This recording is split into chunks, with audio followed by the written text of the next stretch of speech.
from Ribe Boys High School, and I am a mentee of Kizaskika Mentorship Youth Group.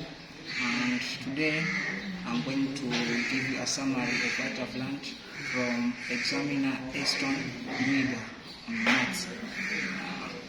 What he has talked about, number one is about instruction. In instruction, he has told us that we should use the method which we have been told to use in a question. Failure to do so will earn a 0 mark.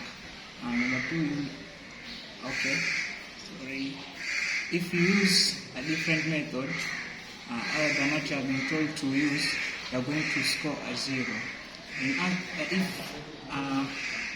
If answer is correct while the method is wrong, you will also earn a 0. But if your method is correct but your answer is wrong, you are going to get the correct marks on method while you are going to score 0 and giving the correct answer.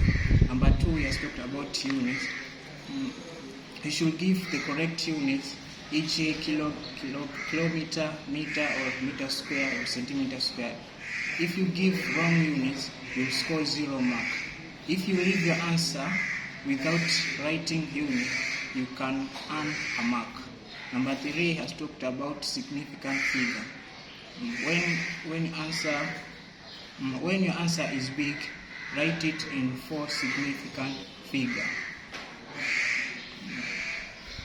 Okay. Like for example, when your answer is 3.46879, you can write your answer like 3.469. When you are told, find the exact value, it means not to round off the answer. You should give the answer in fraction form. Okay, number 4, he has talked about premature approximation.